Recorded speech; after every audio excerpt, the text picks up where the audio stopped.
It feels like there's an even broader assault on our democracy these days.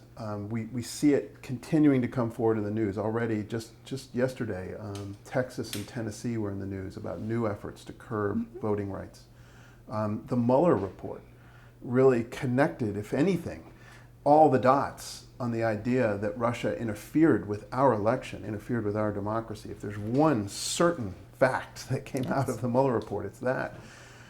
Do you see these as connected, the local assaults on voting rights and this more global attack, a cyber attack on our democracy and on our voting? Are they connected? How do you see them in terms of the way you fight your fight? Are you looking at it from that level that is both local and global? Democracy is both resilient but vulnerable. And we are facing a sustained assault because fundamentally it's a question of power. And what we are seeing is that those who want their power maximized are willing to do what it takes to avoid sharing that power. And the most direct way to accomplish that is voter suppression.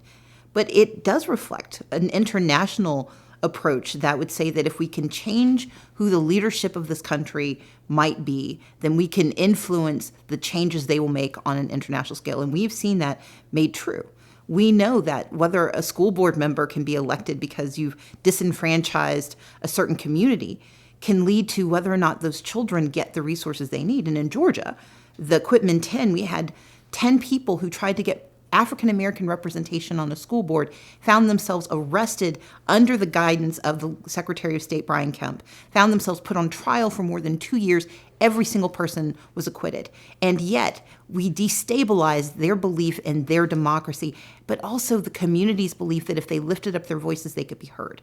So whether it's local or national or international, it is all of a piece. It is about what we intend to be as a nation and who we intend to have lead us. And so, yes, I think these things are inextricably linked, that the moment we dismiss what happens on a local level or a state level and say, well, it didn't happen here, we are ignoring where the harm begins, because the harm becomes real when we think it doesn't affect us. We have to know that the destabilization of democracy is never a massive explosion.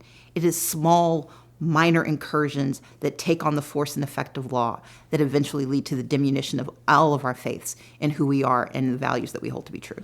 So is Russia and the cyber attacks in the election that we've all seen over the last few years, that's part of your struggle too? Absolutely. Every attack on our democracy, every attack on our right to vote is an attack on our democracy. We have to recognize that these aren't individual, separate, and isolated issues.